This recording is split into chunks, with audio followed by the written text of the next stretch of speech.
Hey everyone, this is Gleb, and imagine I have an element and it's just a name Joe. The thing about Joe, initially it's the default color, but then after a second and a half it changes to red. Again, wait and boom, change to red. How do we confirm that this element really changes its color to red? So I already have the element selected using cy.get command, and to check the CSS property color, there is a jQuery-Chai assertion. So we can say should have CSS. The property in CSS is color. And we cannot just say red, which is how we would set the style.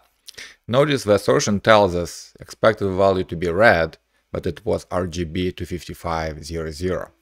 Okay, so the RGB values computed in the style are encoded using RGB triples: red, green, and blue, RGB.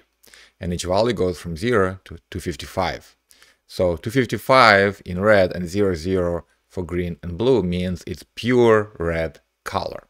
So let's just say we expect the CSS color to be 255 space after comma, comma, and 0. Okay? And now notice it compares and shows the initial values and then flips to RGB 25500. Now let's change this example a little bit. Instead of setting the color on the element directly, imagine our element is inside another element and we're setting the color red on the parent element. Does this work? Yes, it does. Notice the whole element gets red color, but we are querying just the name inside and it has CSS color of red. Even more, we can replace it with setting a style class name. So I have information class in CSS with color red, and initially the information parent element has no classes, but after a second and a half I'm adding this information class name to the class list on the parent element. And I'm still using have.css, and it still works.